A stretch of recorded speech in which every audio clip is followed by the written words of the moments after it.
Guillaume Pepi assure que le dialogue n'est pas rompu entre la SNCF et les cheminots au lendemain de 2 jours de grève.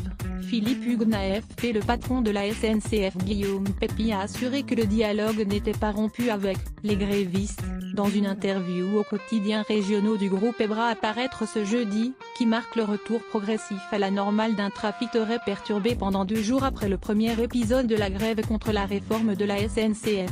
Le dialogue n'est pas rompu.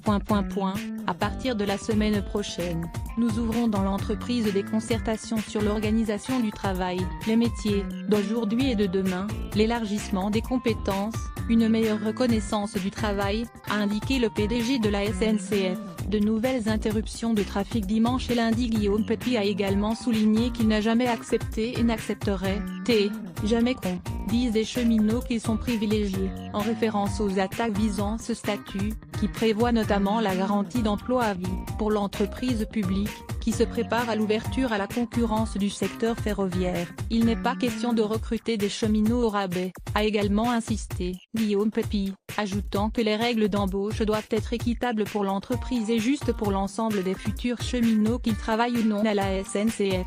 De nouvelles interruptions de trafic dimanche et lundi. Les parcours de carrière, la mobilité, la montée en compétences, les garanties sociales, ces sujets sont sur la table, pour proposer un cadre motivant et attrayant à de futurs recrues qui auront le choix de travailler à la SNCF ou pour un concurrent, et il y a des candidats, 370 000 par an, a encore dit le patron de la SNCF.